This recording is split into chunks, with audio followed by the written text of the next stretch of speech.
반갑습니다. 저희가 지난주에는 이 수냄 여인에 대해서 지난주도 살펴보았는데, 지난주에는 이 여인의 섬김에 대해서 한번 생각을 했었습니다. 그런데 이제 이 여인을 평가하는 말이 단지 부자여서 섬겼다, 부자인 여인이었다가 아니라 귀하다라고 하는 이 평가에서 우리가 부자의 삶을 추구하는 것이 아니라 하나님 보실 때 귀한 삶이 되도록 하자, 이렇게 말씀을 드렸습니다. 그리고 또 이렇게 하나님을 위해서 섬길 때 그에게 자녀를 주신 모습을 통해서 어쩌면 우리가 하나님의 일을 할 때 우리 속에 포기했던 소망 그리고 희망까지도 이루어 주시는 그 하나님의 은혜를 맛볼 수 있기를 말씀을 드렸습니다. 오늘은 이제 이 수냄 여인 두 번째, 이 아이를 낳고 나서 또 벌어졌던 또 가슴 아픈 이야기를 담고 있습니다. 한국말로 호사다마 또 흥진비례라고 하는 사자성어가 있습니다. 좋은 일 끝에 나쁜 일이 생긴다 하는 그런 말입니다. 또 같은 의미로 비슷한 말로는 세옹지마라고 하는 말도 있습니다. 아마 이 배경에 대한 이야기도 잘 아실 것 같은데요. 어느 마을에 노인에게 아들이 있었는데 어느 날 아들이 이렇게 밖에 나갔다가 말을 주웠는지 아니면 공짜로 얻었는지 이렇게 말을 하나 부여왔습니다. 공짜로. 사람들이 없는 살림에 아우 잘됐다 이렇게 축하를 하는데 노인 말이 뭐 축하받을 일인가요? 뭐 나중에 또 무슨 일이 생길 줄 알고. 근데 진짜 그 말대로 아들이 그 말을 타다가 다리가 부러졌습니다. 뚜거리 절름발이가 됐죠. 그러니까 이제 사람들이 또 위로를 합니다. 또 아들 하나 있는데 어떻게 그렇게 또 말을 타다가 다치게 돼서 참 안타깝습니다. 뭐 이게 또 복이 될런지 어떻게 합니까? 근데 나중에 진짜 전쟁이 났는데 다른 집의 아들들은 다 차출돼서 군대 나가서 전사하고 이러는데 이 아들은 절름발이가 된 것 때문에 군대 나가지 않았다. 그래서 좋은 일 끝에 나쁜 일이 생기고 또 나쁜 일 끝에 또 좋은 일이 생기는 그런 현상에 대해서 저희가 이제 세옹지마다, 세상 만사 세옹지마다, 뭐 일이 일비하지 마라, 뭐 이런 말을 하게 됩니다. 오늘 본문의 이야기가 어떻게 보면 이런 맥락에서 좀 볼 수 있을 것 같습니다. 어떻게 보면 일찌감치 포기하고 있었던 희망, 오랜 세월 동안 자기 마음속에 감춰뒀던 그 아픔, 자녀에 대한 그 바램이 정말 뜻하지 않게 이루어졌는데, 오늘 이야기 속에서는 저희가 읽지는 않았지만 그 앞부분에 이 아이가 갑자기 죽는 그 고통을 당하게 됩니다. 그리고 이제 결론은 다시 이 아이가 살아나는 또 하나님의 은혜도 맛보게 되죠. 말씀 속에서 먼저 묵상해 본 것은 이 여인의 믿음이었습니다. 선지자를 잘 대접하고 섬김으로써 자기가 정말 생각하지도 않았고 바라지도 않았던 아들을 가지게 되었습니다. 이 아이가 태어나고 나서 이 가정에 얼마나 그 기쁨이 많고 또 웃음도 터져 나오고 감사가 넘쳐났겠습니까? 애가 자라고 재롱도 부리고 그러면서 이제 말도 배우고 엄마 아빠라고 부르기 시작하고, 그런 모습들을 보면서 이제 밖에 나갔다가 아버지가 일을 마치고 돌아오면 애가 쪼로로 달려와서 아빠라고 부르고 달려와서 안기고 하는 그 모습을 보면서 이제 자녀를 양육하는 그 기쁨도 맛봤을 겁니다. 또 이 당시 이 사회에서는 자녀가 없다는 것, 특히 아들이 없다라고 하는 것이 여인에게는 큰 아픔이고 수치인 사회였으니까, 또 이 수냄 여인에게 이 아들은 또 얼마나 큰 자랑거리가 되었겠습니까? 기쁨이고 자랑이었을 겁니다. 그러니까 이렇게 귀한 아들이니까 또 집에서는 또 금이야 옥이야 귀하게 대접하면서 다치지 않을까 조심스럽게 키웠을 것 같습니다.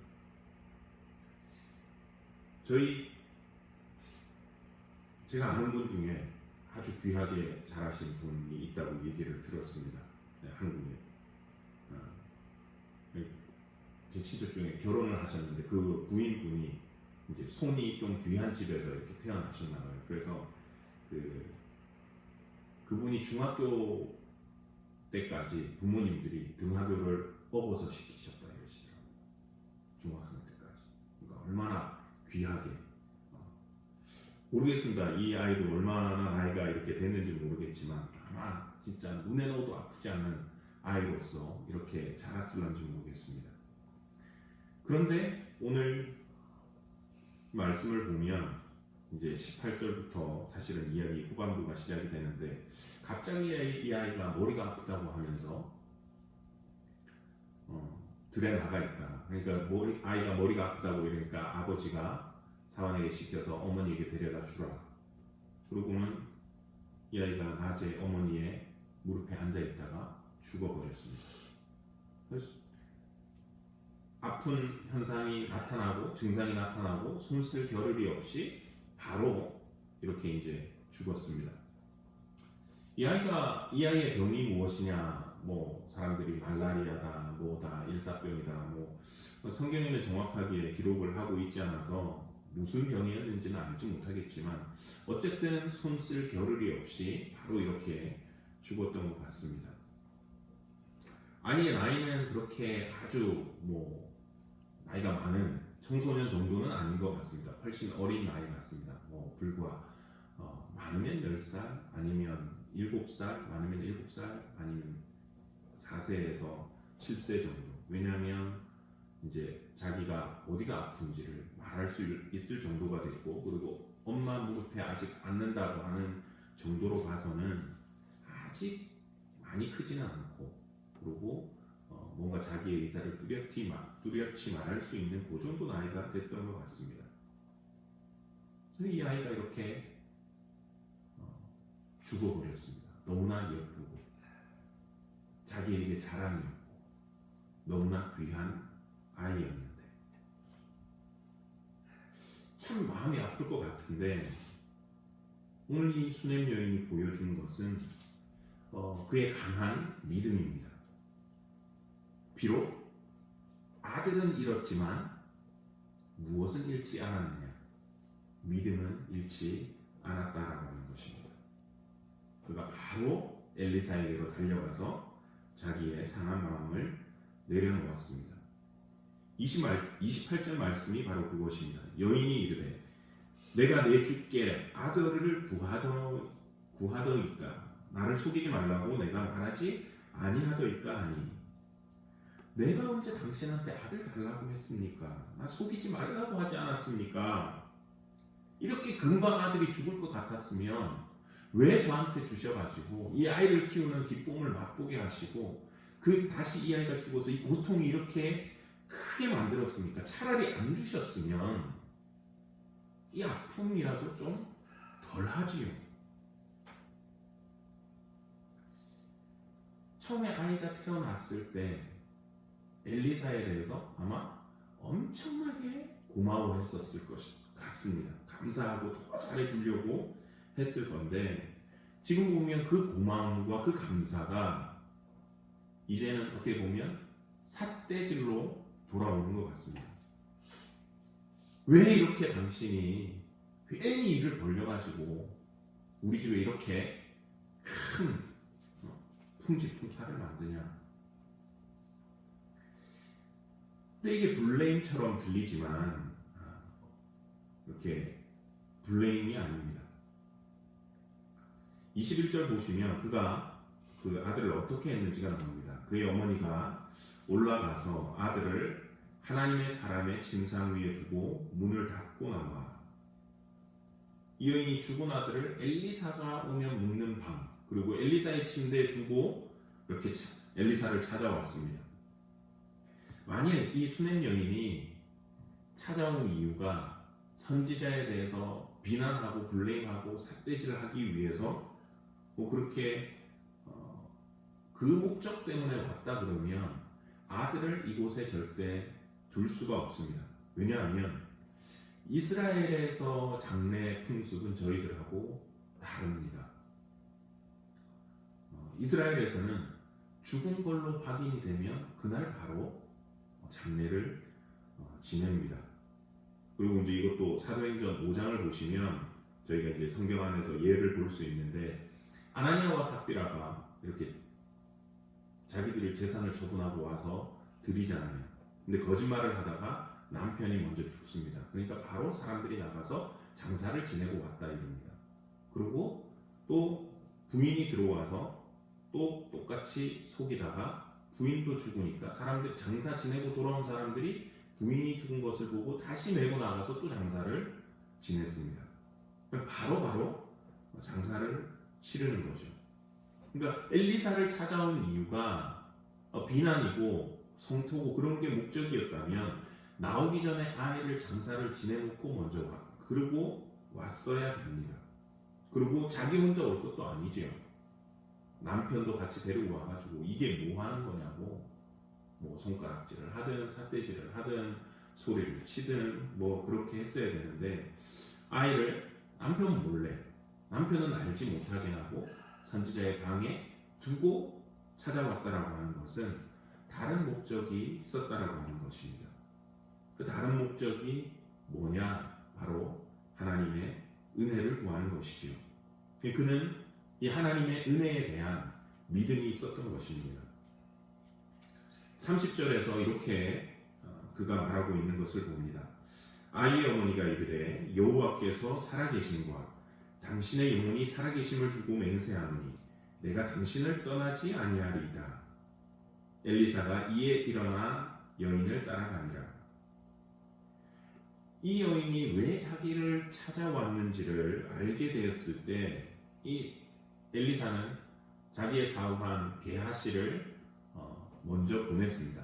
지팡이를 들려주면서 이렇게 가서 해라 하고 알려주었습니다.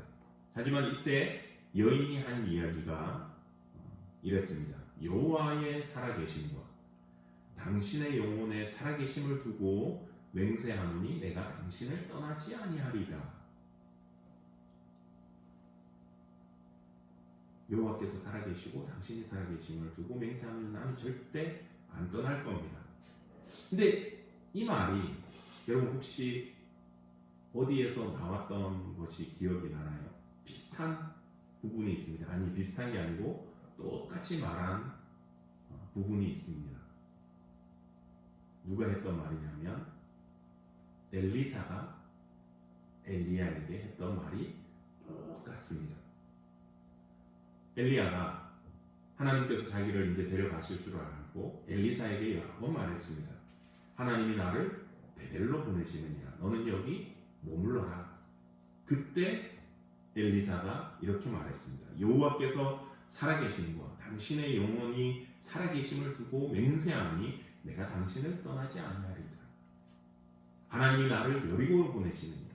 나를 요단으로 보내신다. 너는 여기 머물러라. 그때마다 엘리사가 했던 말이 정확하게 이 말이었습니다. 근데 오늘 엘리사처럼 이 여인도 자기를 향한 그 하나님의 은혜를 구하기 위해서 이 말을 그대로 쓰고 있는 것입니다. 당신이 가지 않으면 나 절대로 안 떠날 겁니다. 무슨 말이냐면 나 당신을 통해서 은혜를 받아야 되겠습니다. 이 여인에게 구체적으로는 아이를 살려주십시오. 근데 이 여인이 이렇게 할 수 있었던 것은 그저 믿으면 된다, 믿어 이렇게 하는 어떻게 보면 무대뽀 같은 그런 믿음은 아닐 것입니다. 왜냐하면 우선은 죽은 사람을 살린 전례가 있었기 때문에 그렇습니다. 바로 누구냐면 엘리야가 그랬잖아요. 자기에게 잘해준 이 엘리사의 스승 엘리야가 그것을 했기 때문에, 그리고 들리는 소문은 엘리야의 그 능력이 엘리사에게 그대로 갔기 때문에, 아니 갑절로 받았기 때문에, 그래서 아마 엘리야의 능력을 이어받은 이 엘리사라면 엘리사가 한다면 또 그런 일이 일어나지는 않을까 하는 마음이 있었을 것입니다. 또 이 여인이 이렇게 담대하게 요구할 수 있었던 것은 이 모든 일의 시작이 자기가 시작한 것이 아니었기 때문에 그렇습니다. 이 여인은 라헬처럼 아들을 낳게 하지 않으면 내가 죽겠다고 이렇게 말한 것도 아니었고, 또 한나처럼 아들 달라고 저 구석에 가서 울면서 맨날 기도했던 것도 아니었습니다. 그저 엘리사만 잘 섬겼을 뿐인데 어느 날 갑자기 엘리사가 자기에게 내년 이맘때에 아들이 생길 것이다. 하나님이 너에게 아들을 주실 것이다. 그렇게 하고 아들을 낳았던 것이죠. 그러니까 하나님께서 엘리사를 통해서 시작하셨던 일이었다라고 하는 것입니다. 빌립보서 1장 6절은 이렇게 말합니다. 너희 안에서 착한 일을 시작하시니가 그리스도 예수의 날까지 이루실 줄을 우리는 확신하노라. 하나님께서 자기들의 어떤 죽은 몸 같은 데서도 자녀가 태어나도록 이 선한 일을 시작하셨다면 지금 아이가 죽은 이 상태 속에서도 하나님께서 그 선한 일을 계속해 가실 것이다. 즉 아이도 살리실 수 있을 것이다. 하나님이 시작하셨으니까 하나님께서 또 좋은 것으로 계속 이끌어 가실 것이다. 그런 믿음이 있었던 것 같습니다. 어쩌면 이 여인은 죽은 아이를 품에 안고 오열을 하고 들에 있던 남편을 불러가지고 함께 대성통곡하고 그럴 수도 있었을 텐데 그 슬픔과 우울한 감정 속에 자신을 가두어 두지 않았던 것을 봅니다. 그는 또 엘리사에게 지금 표면적으로 말했던 것처럼 비난하거나 손가락질 하거나 그렇게 하지도 않았습니다. 아니면 고통이 너무 커서 또 비난할 대상을 찾아가지고 남편한테다 대고 우리가 엘리사한테 잘해줄 때 왜 당신이 좀 반대하지 않았냐 이렇게 또 막 일부러 책임을 전가시키는 그런 것도 안 했습니다. 여인은 철저하게 하나님을 의지했던 것을 봅니다. 비록 그 순간, 그 고통의 순간 아들을 잃기는 했지만 하나님에 대한 믿음은 잃지 않았던 것을 우리가 보게 됩니다. 그래서 히브리서 11장 6절은 저희들에게 이렇게 말씀합니다. 믿음이 없이는 하나님을 기쁘시게 하지 못하나니 하나님께 나아가는 자는 반드시 그가 계신 것과 또한 그가 자기를 찾는 자들에게 상 주시는 이심을 믿어야 할지니라.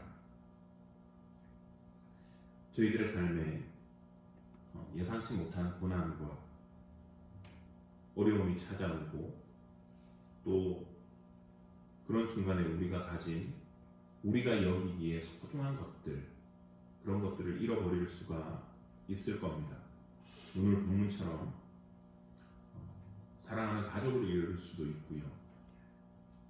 평생 모아왔던 재산을 어느 순간 잃을 수도 있고 갑작스런 질병에 건강을 잃을 수도 있고 영원할 것 같았던 그 사랑이 빗바래지고 관계를 잃어버리기도 하고 직업을 잃을 수도 있고 우리 삶에 여러 가지 우리가 소중히 여기는 것들을 잃을 수 있을런지 모릅니다.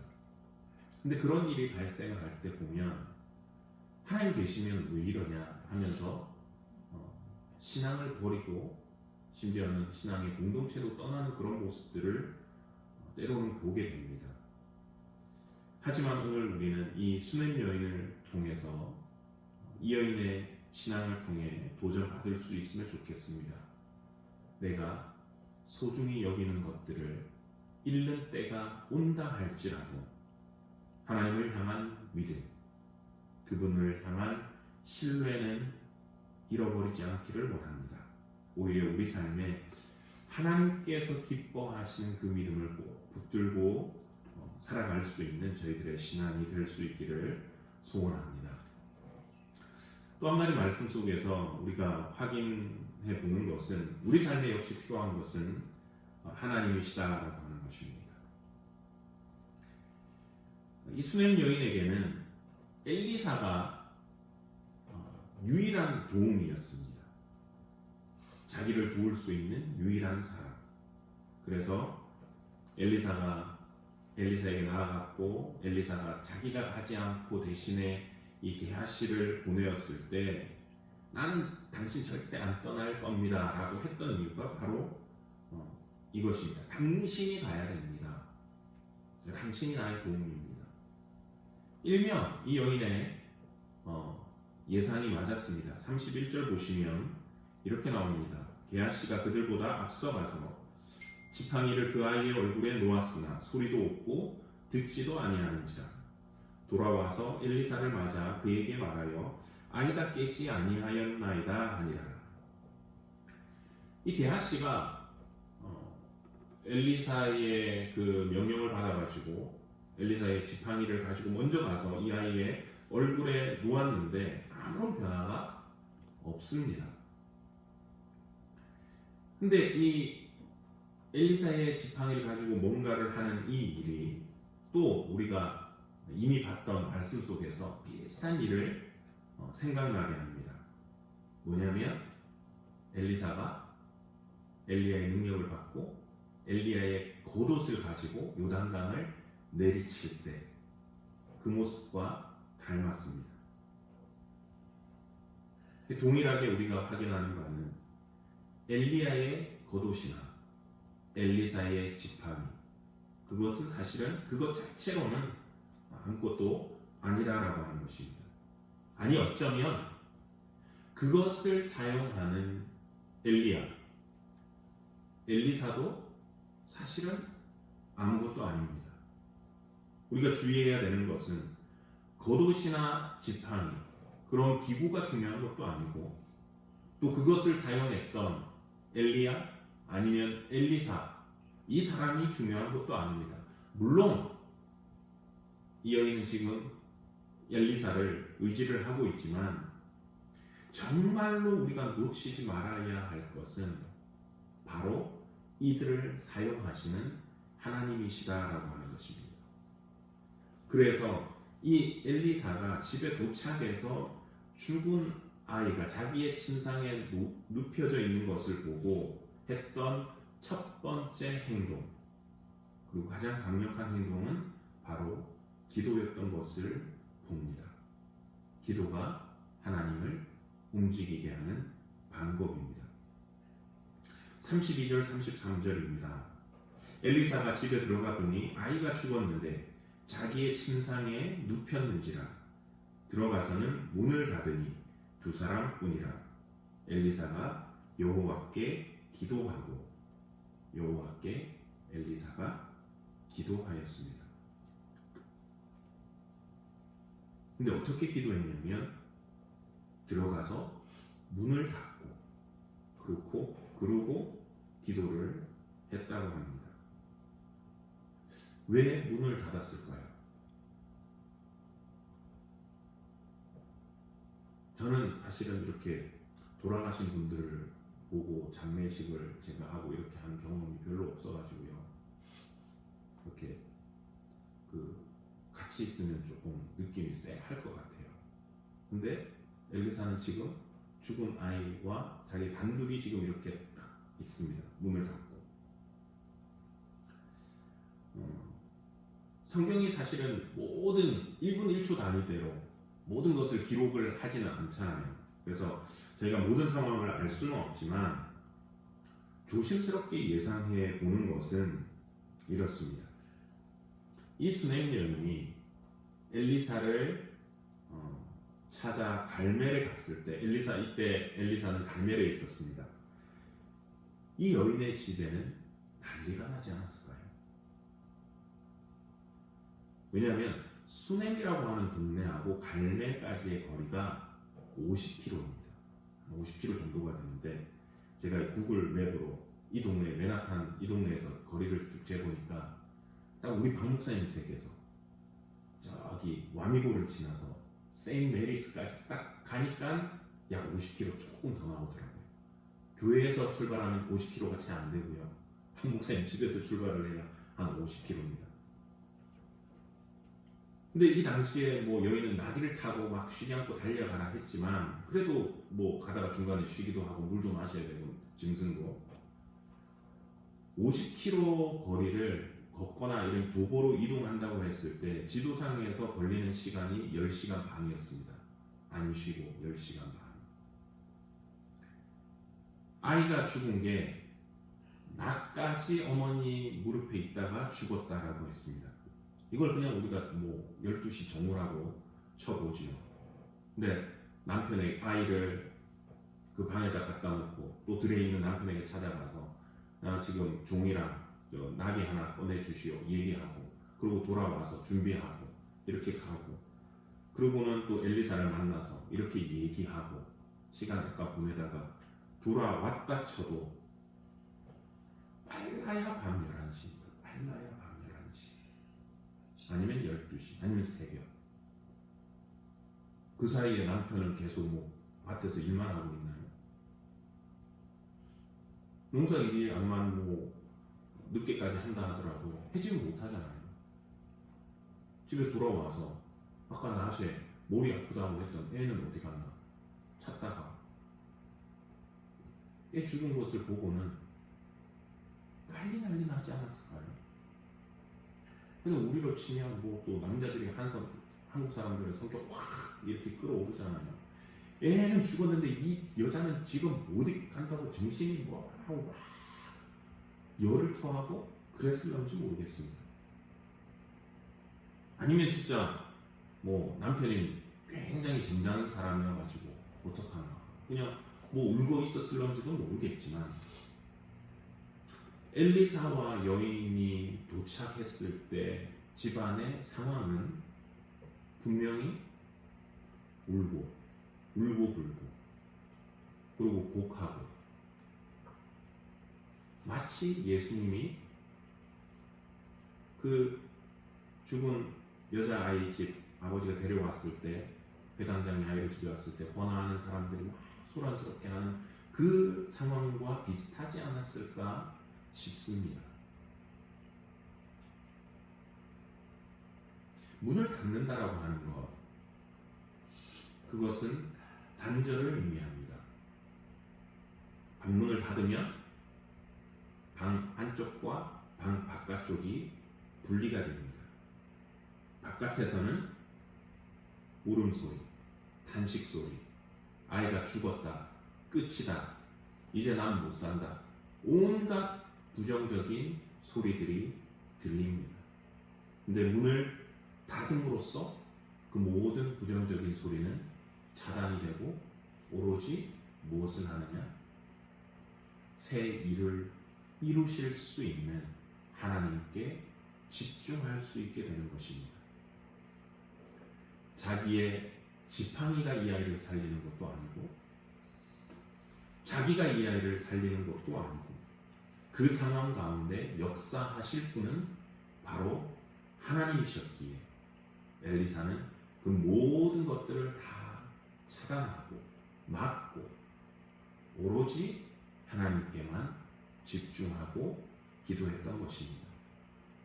그가 이렇게 하나님께 집중하고 기도할 때에 하나님께서는 아마 또 엘리야에게 하셨던 것처럼 비슷한 말씀으로 방법을 알려주시고 그래서 이 아이의 몸에 자기의 몸을 이렇게 두고 결국은 이 아이를 살려냈던 것을 봅니다.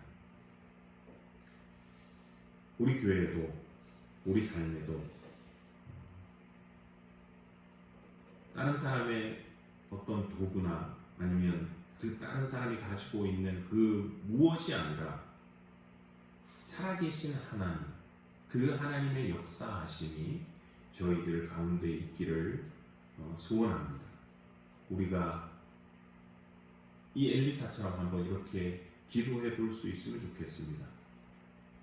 바깥으로부터 들어오는 안 좋은 소리들, 아니면 내 속에서부터 나오는 안 좋은 소리들, 그것들을 다 끊어버리고, 좌절과 절망의 소리는 다 끊어버리고 오롯이 하나님께만 집중할 때 그 역사하시는 그 하나님이 우리 삶에, 우리 개인들의 삶에, 또 저희 교회의 사역 가운데 있기를 원합니다.